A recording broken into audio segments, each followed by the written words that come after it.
नमस्कार बच्चों। आज हम कक्षा 5 की हिंदी व्याकरण पुस्तिका का पाठ नंबर 2 पढ़ेंगे, जिसका नाम है वर्ण विचार। जिसका नाम है बच्चों वर्ण विचार। वर्ण विचार क्या होता है? वर्ण ध्वनि की सबसे छोटी इकाई है। वर्ण ध्वनि की सबसे छोटी इकाई है। इन्हीं के मेल से, किसके मेल से? वर्णों के मेल से। इन्हीं के मेल से शब्दों का निर्माण होता है। अगर आपसे प्रश्न किया जाए कि शब्दों का निर्माण किससे होता है, तो आप बोलेंगे वर्ण से।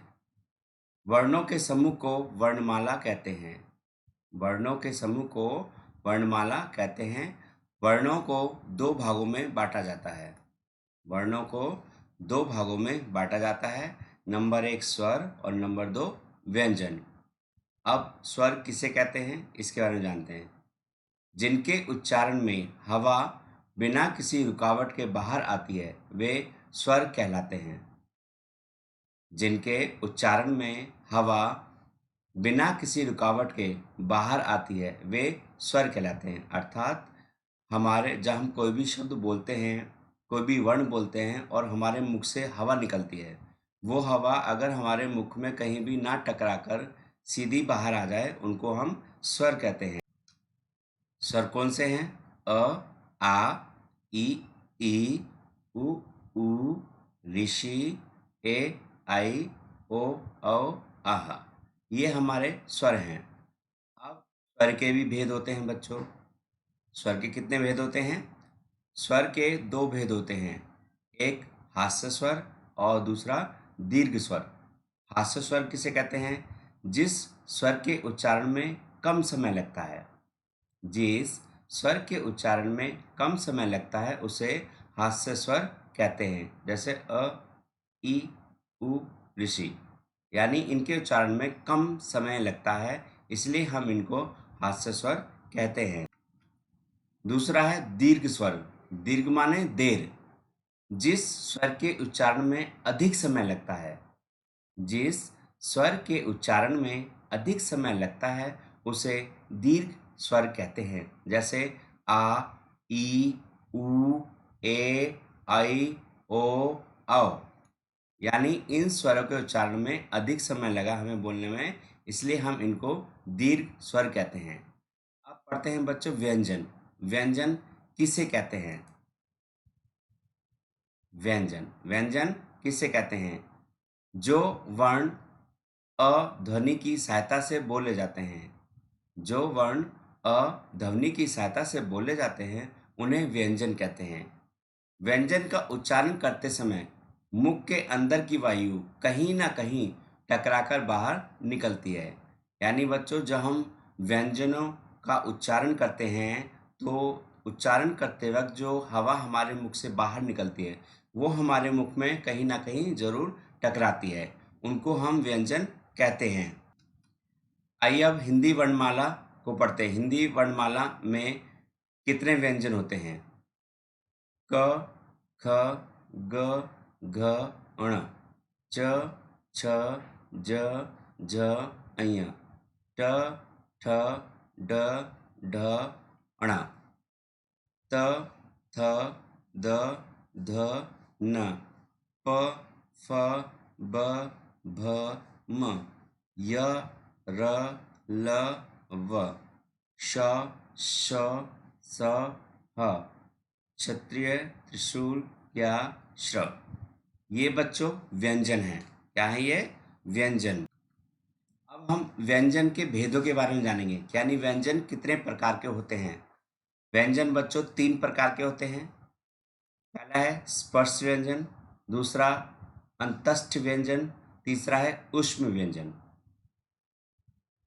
अब हम व्यंजन का जो पहला भेद है स्पर्श व्यंजन, उसके बारे में जानेंगे कि स्पर्श व्यंजन किसे कहते हैं। जिन व्यंजनों का उच्चारण करते समय जीभ मुख के किसी भाग का स्पर्श करती है उन्हें स्पर्श व्यंजन कहते हैं। यानी जब हम व्यंजनों का उच्चारण करते हैं यानी बोलते हैं और बोलते वक्त हमारी जीभ हमारे ऊपर तलवे से टकराती है, यानी जीभ मुख में कहीं भी टकरा जाए, लग जाए, तो उनको हम स्पर्श व्यंजन कहते हैं। स्पर्श व्यंजन उनके उच्चारण, स्थान व नाम निम्न प्रकार से हैं। अब जो स्पर्श व्यंजन हैं उनका उच्चारण स्थान क्या है और उनको किस नाम से पुकारा जाता है, आइए अब ये जानते हैं। देखिए, जो व्यंजन है उनको वर्ग, कितने वर्ग में बांटा गया है, 1 2 3 4 5, कितने वर्गों में, 5 वर्गों में। अब जो वर्ग है स्पर्श व्यंजन यानी क वर्ग, क वर्ग में कौन से व्यंजन आते हैं, उनका उच्चारण स्थान क्या है और उनको हम किस नाम से जानते हैं। पहला क व्यंजन, क ख ग घ ण, इनको बोलते हैं कंठ व्यंजन। कंठ, इनका जो उच्चारण स्थान है कंठ है, यानी कंठ का मतलब हमारा जो गला है, और कंठे, इनका नाम है कंठे, क्योंकि ये कंठ से बोले जाते हैं इसलिए इनको कंठे बोलते हैं। दूसरा है च वर्ग, च छ ज झ ण, ये है तालु। तालु का मतलब हमारे मुख में ऊपर का जो भाग होता है उसको तालु बोलते हैं, तो इसका नाम हो गया तालवे। उच्चारण स्थान तालु है और नाम क्या है इसका, तालवे। तीसरा वर्ग है ट वर्ग, ट ठ ड ढ ण, इसको बोलते हैं मूर्धा वर्ग। जो इसका उच्चारण स्थान है वो है मूर्धा, यानी मूर्धन्य, मूर्धन्य। चौथा है त, त वर्ग कौन सा है, त थ द ध न, ये है, इसका उच्चारण स्थान है दांत। उच्चारण स्थान क्या है इसका, दांत, और इसको किस नाम से पुकारते हैं, दंते, इस नाम से दंते।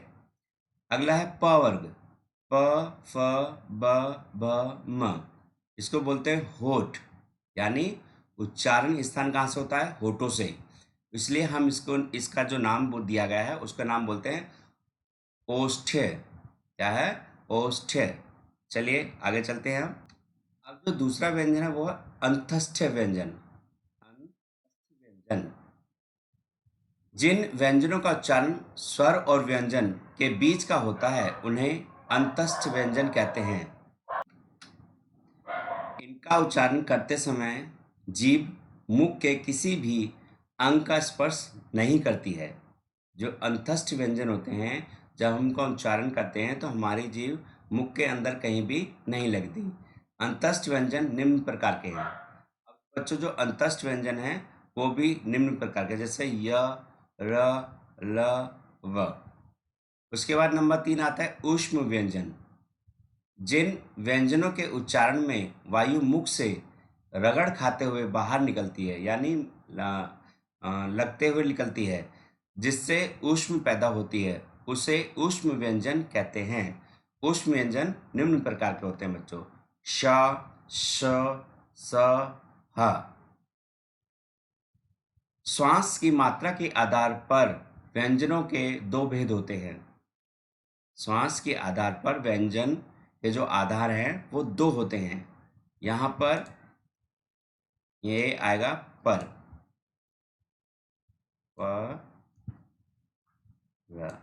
पर कौन कौन से हैं वो, अल्प प्राण व्यंजन, अल्प प्राण व्यंजन, महाप्राण व्यंजन। क्या है बच्चों दोनों, अल्प प्राण व्यंजन, महाप्राण व्यंजन। आइए अब जानते हैं अल्प प्राण व्यंजन किन्हें कहते हैं। जिन वर्णों के उच्चारण में श्वास की मात्रा कम होती है, श्वास माने जो हम बोलते वक्त जो सांस लेते हैं और निकालते हैं, उन्हें अल्प प्राण व्यंजन कहते हैं। प्रत्येक वर्ग का पहला, तीसरा और पांचवा व्यंजन अल्प प्राण होता है। प्रत्येक वर्ग, अभी आपने जो वर्ग पढ़े थे नीचे दोबारा पढ़ेंगे हम। महाप्राण व्यंजन, जिन व्यंजनों के उच्चारण में श्वास की मात्रा अधिक होती है उन्हें महाप्राण व्यंजन कहते हैं। प्रत्येक वर्ग का दूसरा और चौथा वर्ण महाप्राण होता है। पहले वाले में जो अल्प प्राण तो कौन सा वर्ग था, पहला, तीसरा, पांचवा। अब इसमें कौन सा है, दूसरा और चौथा। तो इसको याद करने के लिए हम इसको अंडरलाइन कर लेते हैं, पहला, तीसरा और पांचवा। कहाँ पर, अल्प प्राण व्यंजन में। और जो महाप्राण व्यंजन है उसका वर्ग दूसरा और चौथा होगा। आइए देखते हैं वर्ग अल्पप्राण और महाप्राण। क वर्ग, क वर्ग में 5 थे आपके, क ग अण, और महाप्राण में ख और घ। च वर्ग में च ज अण, फिर महाप्राण में छ और ज। तो इसी तरह से बच्चों ये लिखे हुए हैं, आप इनको एक बार जरूर पढ़ेंगे, कम से कम 2 बार पढ़ना आपको, ठीक है। चलिए आगे चलते हैं। अब स्वर और व्यंजन के बाद हमारे आते हैं बच्चों मात्राएं, यानी हमने पहले स्वर पढ़ा फिर व्यंजन पढ़ा। अब जो स्वर होते हैं उनका एक मात्रा रूप भी होता है, तो आइए पढ़ते हैं। शब्द बनाने के लिए स्वर और व्यंजन को एक साथ जोड़ते हैं, जो स्वर का रूप बदल जाता है। शब्द बनाने के लिए स्वर और व्यंजन को एक साथ जोड़ते हैं तो स्वर का रूप बदल जाता है। इसी परिवर्तित रूप को मात्रा कहते हैं। इसी परिवर्तित रूप को मात्रा कहते हैं। तो आइए पढ़ते हैं कैसे। ये देखिए यहाँ पे ये स्वर हैं आपके अ आ ई उ सारे दिए हुए हैं, और यहाँ पर मात्रा चिन्ह है, यानी ये स्वर और इस स्वर का मात्रा चिन्ह ये है। और मात्रा रहित व्यंजन, जब हम व्यंजन को लिखते हैं मात्रा रहित कैसे लिखते हैं। फिर प्रयोग का तरीका, उदाहरण और शब्द, जैसे अ, कोई मात्रा नहीं अ के, तो मात्रा रहित शब्द कैसे हुआ व्यंजन का। क यानी नीचे जब हलंत आ जाए तो वो व्यंजन के साथ लिखा जाता है। प्रयोग का तरीका, अ के जुड़ने पर हलंत हटा जाता है, यानी हलंत हट जाता है। जैसे क, देखिए यहाँ पे हलंत था, अब जैसे ये हटा तो ये हो गया क, यानी कल। आ का मात्रा चिन्ह ये है आपका, ये आ की मात्रा चिन्ह है, ठीक है जी। क जमा आ व्यंजन, यानी क जो है आपका वो व्यंजन है और ये अ आपकी मात्रा हो गई। क आपका व्यंजन है और अ आपकी मात्रा है। जब हमने इन दोनों को मिलाया तो बन गया का, यानी कान। इसी तरह से ई की मात्रा में ये आपका व्यंजन है, क आपका व्यंजन है और ई आपकी मात्रा है। ई की यानी छोटी ई की मात्रा, जब भी हम छोटी ई की मात्रा लगाते हैं तो वह हमेशा व्यंजन के ऊपर से आती है। वह हमेशा व्यंजन के ऊपर से यानी पहले से आती है। जैसे क, ये हो गया क और ये की मात्रा की, तो क्या हो गया किसान। इसी तरह से बड़ी ई, बड़ी की मात्रा कैसे है। बड़ी की मात्रा हमेशा व्यंजन के बाद आती है, यानी छोटी ई जो थी वो व्यंजन से पहले थी और बड़ी ई व्यंजन के बाद आएगी, यानी ये आपका व्यंजन हो गया और ये आपकी मात्रा हो गई। तो क और ई की मात्रा, तो क्या आ गया की। तो ई, ये गलत है बच्चों, यहाँ पे हम कुछ और ले लेते हैं। क्या लेंगे, कीमत।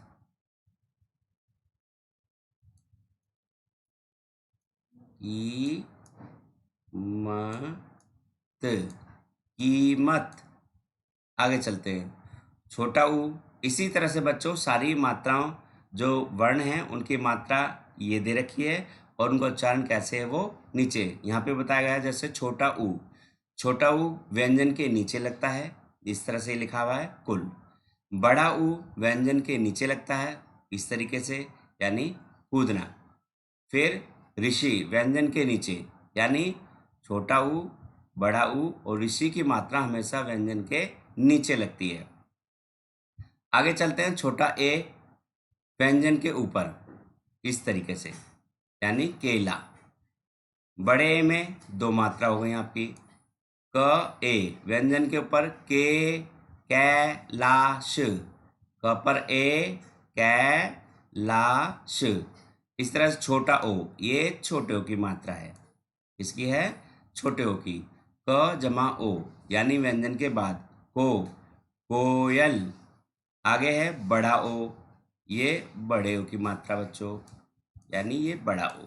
क ओ व्यंजन के बाद को, कोवा। ठीक है बच्चों। अब आगे चलते हैं।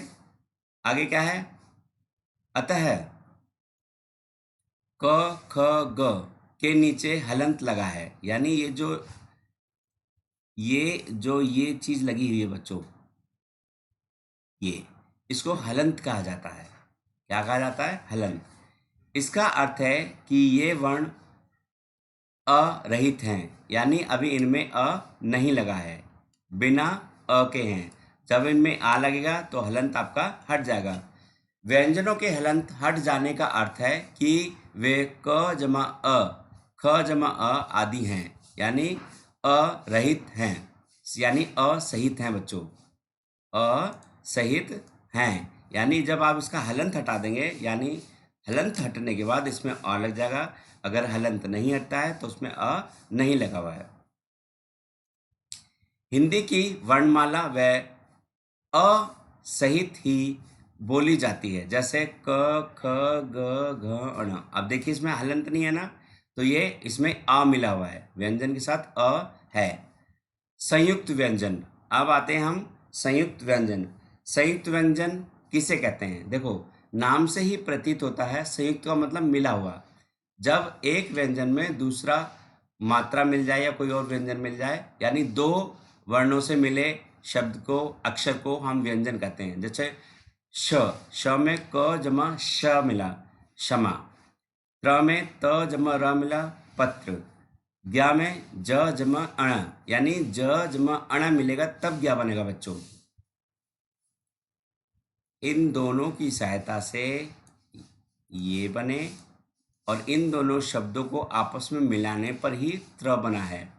फिर ज और अण को मिलाने पर ज्ञा बना, फिर श और र को मिलाने पर श्र बना। ठीक है बच्चों, तो ये है व्यंजन, संयुक्त व्यंजन। आगे चलते हैं। अब संयुक्त व्यंजन में क्या होता है? अनुस्वार। अनुस्वार यानी छोटा अंग, छोटे अंग की बिंदी। इसका उच्चारण नाक से किया जाता है, इसका उच्चारण नाक से किया जाता है, इसलिए हम इसको अनुस्वार कहते हैं। अनुनासिक यानी चंद्रबिंदु। अनुस्वार की तरह ही इसका प्रयोग किया जाता है। इसमें अंतर यह है कि इसे बोलने में कम समय लगता है, जैसे चांद, पांच, दांत आदि। तो अनुस्वार की पहचान चंद्रबिंदु है, और अनुस्वार की पहचान अंकी बिंदी, और अनुनासिक की पहचान चंद्रबिंदु। अब आता है विसर्ग। विसर्ग क्या है? देखिए, जब हम अंगा खाली लिखते हैं तो उसके बाद दो बिंदु होते हैं, तो उन दो बिंदुओं को हम विसर्ग कहते हैं।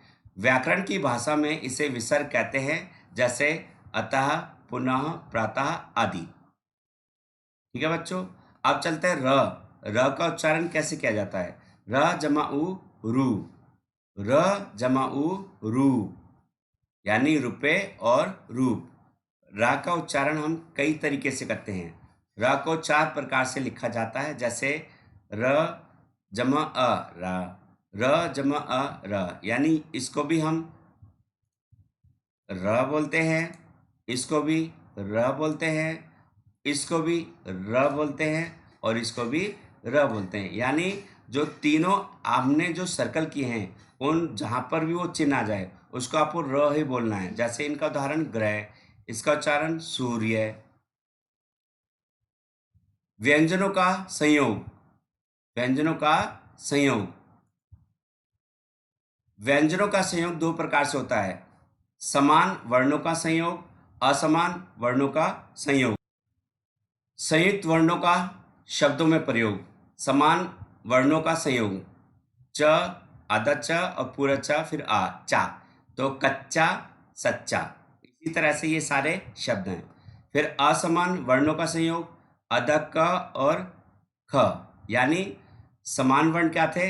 एक जैसे ही दोनों शब्द थे, आधा भी और पूरा भी। अब यहाँ पर जो असमान वर्ण है, जो आधा है वो अलग है, और जो पूरा है वो अलग है, यानी क जमा ख, मक्खी, यानी ये हो गया असमान वर्ण, और जो ऊपर था वो था समान वर्ण। समझ आया बच्चों? समान वर्ण का मतलब जब दो वर्ण एक साथ होते हैं, जैसे च और च दोनों सेम है, ज और ज ये भी सेम है, त और ता ये भी सेम है, तो ये हो गए समान वर्ण। और जो असमान वर्ण है उसमें दोनों अलग अलग होंगे, क और ख दोनों अलग हैं, क और ल दोनों अलग हैं। मक्खी शक्ल, समझ में आया? चलिए आगे चलते हैं। अब आपने इस पूरे पाठ में जो जो पढ़ा है वो यहाँ पे एक बार दोबारा लिखा हुआ है, आइए दोहराते हैं। वर्ण उस ध्वनि को कहते हैं जिसके और टुकड़े नहीं किए जा सकते। वर्णों के समूह को वर्णमाला कहते हैं। जिन वर्णों का उच्चारण स्वतंत्र रूप से किया जाता है वे वर्ण स्वर कहलाते हैं। जिन स्वरों का उच्चारण करते समय कम समय लगता है इन्हें हास्य स्वर कहते हैं। जिन स्वरों का उच्चारण करते समय अधिक समय लगता है उन्हें दीर्घ स्वर कहते हैं। जो वर्ण स्वरों की सहायता से बोले जाते हैं उन्हें व्यंजन कहते हैं। व्यंजनों का संयोग दो प्रकार से होता है, समान वर्ण का और असमान वर्ण का। तो बच्चों आज आपने पाठ नंबर 2 पढ़ा, वर्ण विचार। तो आप इस पाठ को कम से कम 2 बार पढ़ेंगे और याद करेंगे।